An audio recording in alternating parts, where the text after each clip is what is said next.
What's up, everybody? I'm David Hain. Welcome to episode 262 of the A2D From Addict to Disciple podcast. If you enjoy this podcast, please like, subscribe, follow, and share the link with your friends. If you'd like to get our curriculum, you can get the paperback or ebook of From Ashes to Destiny on Amazon. Today's episode is number 262 of the A2D From Addict to Disciple podcast, and it's entitled Simple Acts of Normalcy. This is our second Wacky Wednesday episode for today as we're going through the chapters of the From Ashes to Destiny curriculum.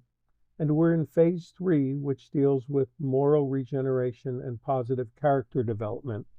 This is the first story from chapter 8, step 8, in phase 3, and step 8 of the 12 steps is made a list of all persons we had harmed and became willing to make amends to them all.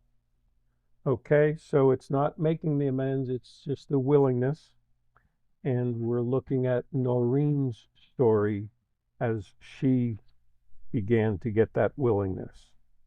When I first met Noreen, I quickly realized that she wanted to use me for any personal gain she could get.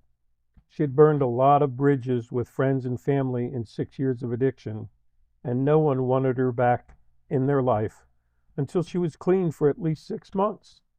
As I prayed about Noreen's situation, God stirred in me to walk in the ministry of reconciliation with her daughter and parents. "So, Noreen, how long has it been since you've seen your daughter?" I heard myself saying. "I saw her for about 15 minutes last Christmas," she replied. "How would you like to see her regularly and have fun with her as her mom?" I asked.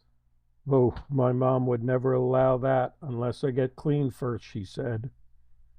Noreen gave me her mom's name and phone number, and a couple of days later, I was sitting at the kitchen table with her mom, hearing all about the pain and heartache Noreen had caused.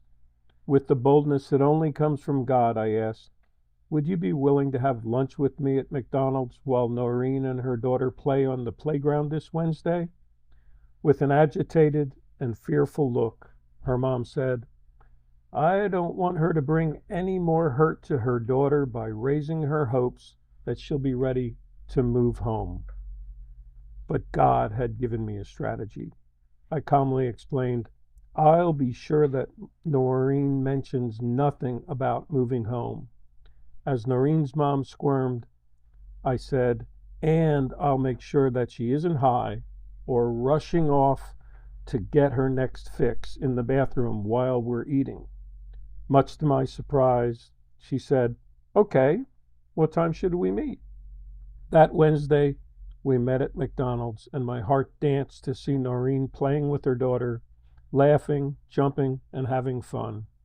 God had shown me to bring a taste of normalcy to Noreen so she could see him wooing her back. After an hour, I told Noreen's mom, "I have to go. I have an appointment at 2 o'clock.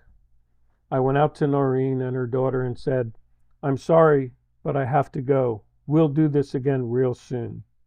Noreen and her daughter hugged, and off we went at the end of the first of many such meetings at McDonald's. As God restored the relationship between Noreen and her family in 1-hour segments, He laid on my heart to get tickets to the circus. The next thing I knew, I had 30 free tickets from the United Way.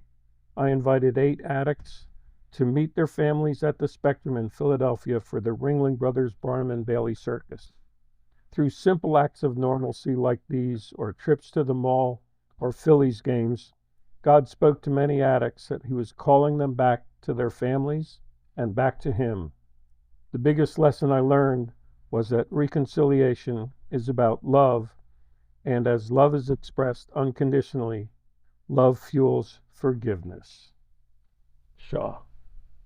Great story. I like the story of Noreen and what I learned in my time with her. So let's see what the discussion questions are for today. First one is, Noreen wanted to use me for any personal gain she can get. And I found that to be pretty normal with most addicts when I first meet them. So I'd like you to describe how you view that normalcy in addiction. Why is the first reaction whenever addicts meet someone new one of, well, what can I get from them? How can I use them to get my next fix? Number two, Noreen burned all bridges with her family and friends. No one wanted her back unless she had at least 6 months clean. Can you identify with that? And I also want to ask you a puzzler here. Why do addicts who've burned bridges with all of their loved ones hesitate to burn bridges with their addict friends? Number three, how would you describe Noreen's mom's feelings about having to raise Noreen's daughter? This is an important one because as you begin to look at and getting willing to make amends and seeing how you've harmed people, this would be a step in beginning to work through things like that. Again, how would you describe Noreen's mom's feelings about having to raise Noreen's daughter? Number four, how would you describe Noreen's feeling as a mom not raising her daughter? So a good comparison there. Number five, what pain and heartache in both would need to be addressed in making amends? So I want you to get into not the acts that were done, but the feelings, the emotions, the pain, the torment, the anguish that was caused. Number six, Noreen couldn't visit her daughter because her mom didn't want any more hurt or false hopes in Noreen's daughter. How would that be handled in making amends?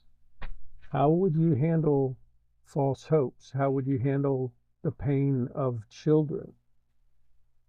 Number seven, the lunches at McDonald's became weekly acts of normalcy that brought hope and reconciliation to Noreen, her mom, and her daughter.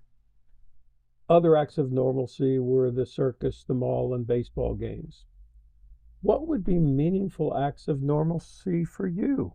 If you had the opportunity to plug some normalcy back into your life, back into your relationships with people that you're estranged from, what would that normalcy look like, and how could you go about getting it to happen?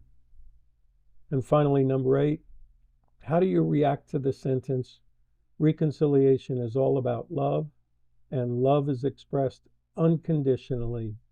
Love fuels forgiveness. Thanks for listening to this episode of the A to D from Addict to Disciple podcast. If you were saying that's me as you listen, then it's time now to reach out and join a group.